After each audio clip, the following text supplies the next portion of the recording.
pessoal, sejam bem-vindos. Esse é o canal Temática Bíblica. Eu sou o Eduardo. Eu sou a Kelly. E hoje nós vamos estar fazendo aqui um vídeo. Não é bem um vídeo resposta, mas é um vídeo que vai acabar sendo como se fosse uma resposta. Nós assistimos um vídeo esses dias do canal do pastor Iago Martins, se eu não me engano, onde ele falava sobre o sábado, né? Falava que o sábado, o quarto mandamento, que nos dias de hoje não há mais necessidade de estar guardando esse dia, né? De obedecendo esse mandamento, e que esse mandamento fazia parte da lei mosaica, uma coisa que era para os judeus, né? Uma coisa do Antigo Testamento, algo que nós temos ouvido muito nos dias de hoje, né? Mas então, a melhor forma de entendermos é buscarmos na Bíblia a resposta, né? E é o que nós vamos fazer aqui então. Mas antes de entrar no assunto, então, pedimos a você que, se puder, curta, compartilhe esse vídeo, né? Comente alguma coisa, se inscreva no canal, para que o nosso canal tenha mais relevância e para que essa mensagem possa chegar também a mais pessoas, né? Mas então, entrando no assunto, vamos saber então quando o sábado foi estabelecido, né? A partir de quando o sábado surgiu aí na Bíblia. Então, nós podemos estar verificando em Gênesis, no capítulo 2 em diante, a própria Bíblia ela já nos dá a resposta, né? Que diz assim: assim, pois, foram acabados os céus e a terra e todo o seu exército. Isso aqui foi após Deus ter criado, né, o homem e a mulher, e disse que tudo era bom, né? E havendo Deus terminado no dia sétimo a sua obra que fizera, descansou nesse dia de toda a sua obra que tinha feito. E nesse dia a Bíblia relata aqui que ele abençoou Deus o sétimo dia e santificou, porque nele descansou de toda a obra que como Criador fizera. Então aqui deixa bem claro que o questionamento em relação ao que alguns falam, né, que o sábado ele só valia lá na época dos judeus, a própria Bíblia aqui ela relata que não, que foi desde a criação, né, que Deus ele deu e mostrou esse dia para que nós observássemos, né? Para que nós guardássemos esse dia. Muito bem, então através desse texto de Gênesis, nós entendemos então que desde a criação o sábado já foi estabelecido como um dia para ser observado, né? Como nós sabemos, Deus ele não se cansa, não tinha necessidade então dele descansar. Mas por que ele fez isso, né? Na verdade, Deus, quando ele faz isso, é uma maneira de estar demonstrando como ele queria que as coisas fossem feitas, né? Então, quando ele descansa no sétimo dia, era para demonstrar então que deveríamos também, da mesma forma, tirar o sétimo dia. Mas esse descanso não significa que é um dia para você passar em casa sem fazer nada, né? Na verdade, esse dia é um dia de comunhão. Lá no Gênesis, então, era um dia que Deus ele se reunia ali com Adão e Eva para passarem, né, o dia juntos, né? Era um dia para Adão e Eva ter comunhão com Deus. E assim também é como nós então devemos observar esse dia, guardar esse mandamento, né? Que no sábado então é o dia para termos comunhão com Deus. Mas aí então, esse dia depois ele é dado como mandamento, né? É o que está lá em Êxodo 20. Exatamente, que Deus ele mostra aqui para que nós fizéssemos o que nessa questão aqui do versículo 8 do capítulo 20 de Êxodo. Para que nós lembrássemos, né, desse dia. Porque se ele fala para que nós lembrássemos desse dia, é porque muitos iriam esquecer. Então diz assim no Êxodo 20, verso 8: lembra-te do dia de sábado para santificar. 6 dias trabalharás e farás toda a tua obra. Mas o sétimo dia é o sábado do Senhor teu Deus. Não farás nenhum trabalho, nem tu, nem o teu filho, nem a tua filha, nem o teu servo, nem a tua serva, nem o teu animal, nem os forasteiros das tuas portas para dentro, porque em 6 dias fez o Senhor o céu e a terra, o mar e tudo que neles há, e o sétimo dia descansou. Por isso o Senhor abençoou o dia de sábado e o santificou.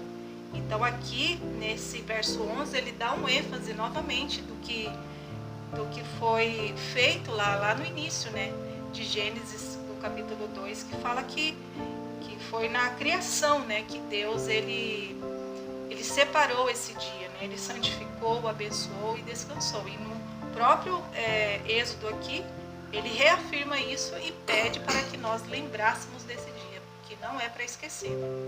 Então, uma coisa que nós temos que entender é o contexto em que as tábuas da lei foram dadas ali, né? Moisés, ele liberta o povo após 400 anos de escravidão, né? Israel ali, né, que era o povo de Deus, eles tinham passado ali 400 anos cativos no Egito. E o Egito era uma sociedade ali, uma população pagã. Então, com certeza ali eles tinham absorvido ali, tinham convivido com esse povo pagão, poderiam ter absorvido da cultura, né? Então, quando Deus dá ali os 10 mandamentos, é como se fosse relembrando a esse povo algo que esse povo já conhecia, né? Porque esses mandamentos não era algo novo, né? Toda essa lei que ali então foi colocada na pedra, isso tudo o povo de Deus já conhecia desde o Éden, né? Só que era passado ali de geração para geração, né? Era um conhecimento ali familiar que ia passando, né?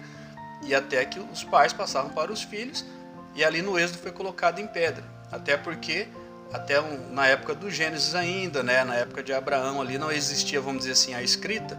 Então era o conhecimento passado de geração para geração. Quando é colocado na pedra, então, Deus ele está relembrando ali aquele povo, né?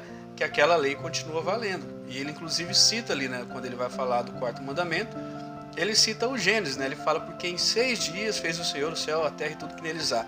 Então, Deus está lembrando que esse mandamento de guardar o sábado, na verdade já existia desde o Gênesis, né? Como nós acabamos de ler. Então não é algo novo, não era algo novo para eles ali, né? E aí muitos também vão dizer o quê? Que esse mandamento, né, essa lei era lei para judeu. Mas quando essa lei foi criada lá no Gênesis, nem existia judeus ainda, né? Nessa época, inclusive, que foi estabelecida ali as tábuas da lei, também não existiam judeus ainda. Naquela época tinha ali o povo de Israel, né? Mas os judeus em si ainda não existiam, né?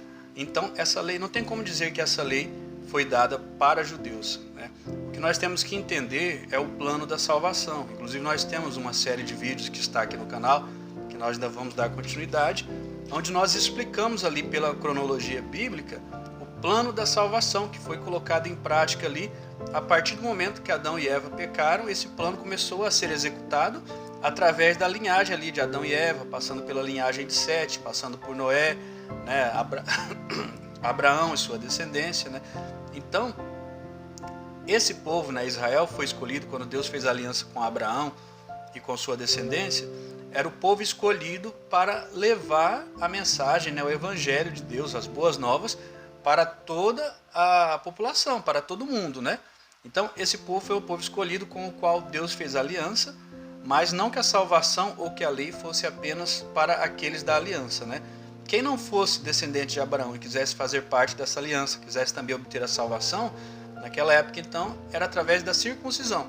A pessoa se circuncidava, né? E aí, então, ele passava a ser como se fosse, assim, descendente de Abraão. Mas não que a lei ou a salvação fosse apenas para os israelitas, né? Sempre foi para todos. Os israelitas foi o povo escolhido para estar levando essa lei a todas as nações. É uma lei universal, né? Uma lei para todos.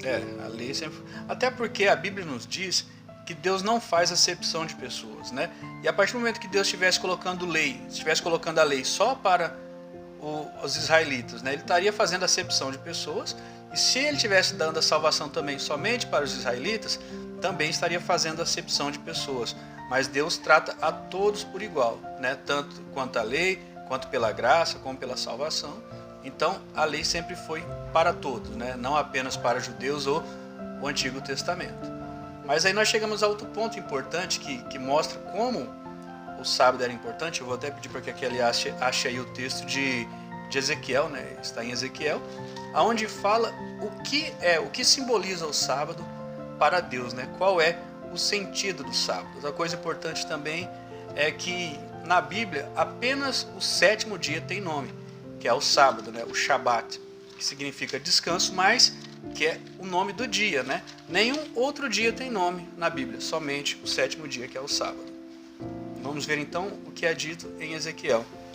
Vamos estar lendo Ezequiel verso 12 e verso 20 também. Capítulo 20, né? Capítulo 20, verso 12 e verso 20 também. Diz assim: no verso 12. Também lhes dei os meus sábados para servirem de sinal entre mim e eles, para que soubessem que eu sou o Senhor que os santifica. E o verso 20. Santificai os meus sábados, pois servirão de sinal entre mim e vós, para que saibais que eu sou o Senhor vosso Deus. Então, de acordo com esses textos, né, leu os 2 versos já, né? De acordo com esses textos, então, nós entendemos não, é bem claro em dizer que o sábado é um sinal entre Deus e o seu povo, é conhecido também como o selo de Deus, né? E nós entendemos bem o que significa o selo de Deus quando nós entendemos o princípio da contrafação, que Deus cria algo e o inimigo vai lá e perverte aquilo, né? Então, assim como tem o selo de Deus, que é o 7º dia, que é o sábado, o inimigo foi lá e criou a sua marca também, né? Que é a marca da besta, né? Que em outro vídeo nós vamos explicar, né? Que a marca da besta, ela é o domingo. Assim como o sábado é o selo de Deus, o domingo é o selo da besta, né? A marca da besta. Que inclusive, desde essa época do Egito, né? Do povo cativo ali no Egito, povo de Deus, os egípcios sempre foi um povo pagão, e lá eles adoravam no dia de domingo, que é o dia do Deus Sol, como eles mesmos dizem, né? Mas então, nós entendemos aqui que o sábado é o selo de Deus, como a própria Bíblia nos diz. E aí então vamos agora avançar um pouco na história, porque muitos dizem que quando Cristo veio e morreu na cruz, então Cristo aboliu a lei, e que a partir da vinda de Cristo não é mais necessário guardar mandamento nenhum. Muitos dizem assim, né, que nós vivemos então na era da graça e que por conta disso ninguém se perde mais e que ninguém precisa mais observar mandamentos, né? Mas vamos ver então o que o próprio Cristo diz sobre isso, né? Cristo diz assim em Mateus capítulo 5, no verso 17. Não penseis que vim revogar a lei ou os profetas. Não vim para revogar, vim para cumprir o que em verdade vos digo. Até que o céu e a terra passem, nenhum i ou um tio jamais passará da lei, até que tudo se cumpra. Aquele, pois, que violar um desses mandamentos, posto que dos menores, e assim ensinar aos homens, será considerado mínimo no reino dos céus. Aquele, porém, que observar e ensinar, esse será considerado grande no reino dos céus. Então, aqui é o próprio Cristo falando que ele não veio anular a lei, né? Ele fala que ele veio cumprir, né? E esse verbo ali que foi traduzido como cumprir, ele na verdade tem o sentido de completar, né? De tornar mais amplo, né? De preencher.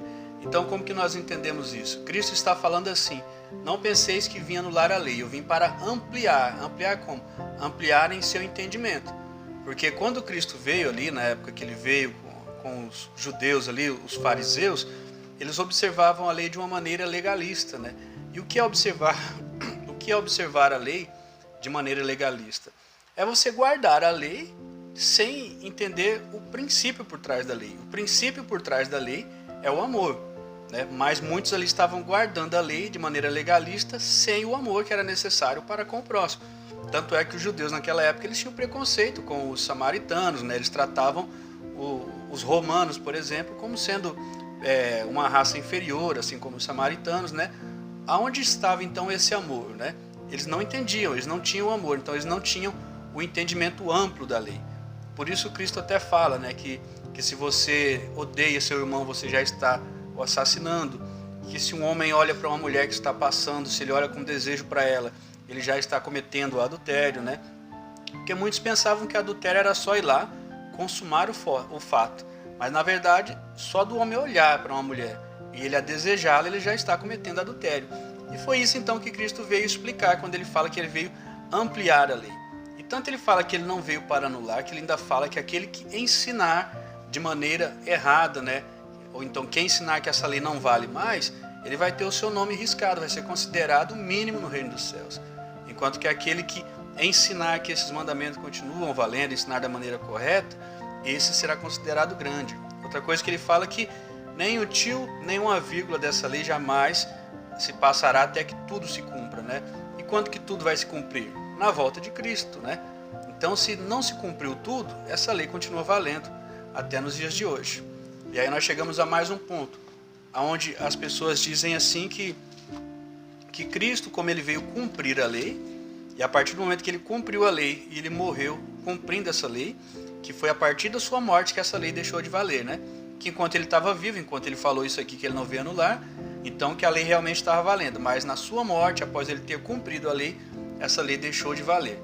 Mas aí então, mais uma vez, né, avançando na história, lá no texto de Tiago, Tiago também vai nos falar um pouco sobre essa lei, isso tempos depois da morte de Cristo, né? Vamos ver então o que Tiago disse tempos depois da morte de Cristo. Mais uma resposta que a Bíblia nos dá, né? Diz assim em Tiago 2, verso 10: Pois qualquer que guarda toda a lei, mas tropeça em um só ponto, se torna culpado de todos. Porquanto aquele que diz, não adulterarás, também ordenou, não matarás. Ora, se não adulteras, porém matas, venha a ser transgressor da lei. Então, Tiago aqui ele está dizendo o quê? Ele até cita 2 mandamentos da lei, né, que é a lei, o que nós chamamos de lei moral, que são os 10 mandamentos, né? Ele cita não adulterarás e não matarás, né? Esses dois mandamentos são dessa lei, dos 10 mandamentos, né? Da lei que está nas tábuas da lei. Então, como ele disse, se você guarda toda a lei, mas tropeça em um só ponto, você se torna culpado de todos, né? Ou seja, não adianta você guardar apenas 5 mandamentos, 6, guardar apenas 9 mandamentos. Você tem que guardar os 10, porque senão você vai se tornar culpado de todos. Isso, Tiago dizendo algum tempo depois da morte de Cristo, né?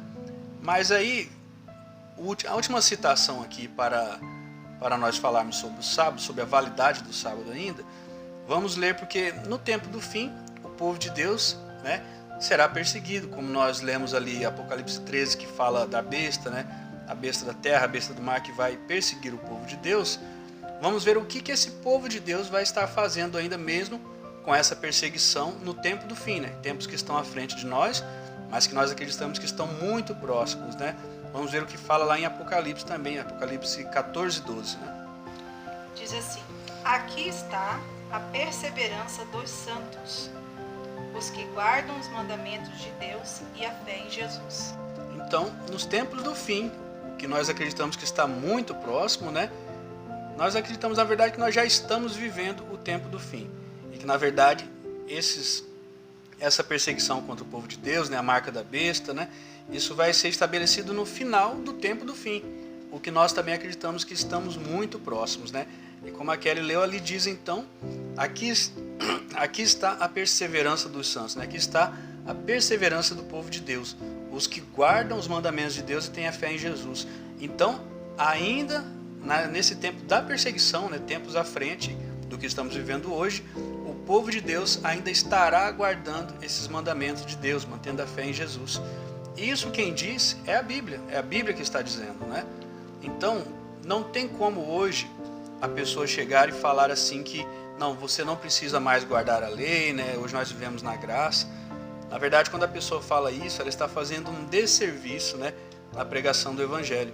Nós temos que ser sinceros, temos que pregar a palavra assim como ela é, né? E a Bíblia até diz, né, que naqueles dias, Cristo dizendo, naqueles dias muito me dirão, Senhor, Senhor, porventura não expulsamos demônios, né, em teu nome, não realizamos milagres. E Cristo vai dizer o quê? Apartai-vos de mim, nunca vos conheci. Por quê? Porque esse negócio de que todos estão salvos, que não há mais necessidade da lei, que nós vivemos no tempo da graça, isso tudo é estratégia de Satanás, né? Não que quem fala que não se vale mais os mandamentos, que essa pessoa está fazendo de má vontade, né? Talvez ela realmente não tenha o conhecimento, mas infelizmente está fazendo uma obra de Satanás aí. Mas então, esse foi o vídeo de hoje, né? Pedimos mais uma vez a você que possa estar curtindo, comentando, compartilhando esse vídeo, né? E se inscreva no canal também para dar essa força pra gente aí, né? Para que o canal cresça, ganhe relevância, para que essa mensagem chegue a mais pessoas, né? Exatamente. Então, vocês todos aí, pessoal, curte e compartilhe o nosso vídeo. Beleza? Até a próxima. Fiquem todos com Deus. Tchau, pessoal. Até o próximo vídeo.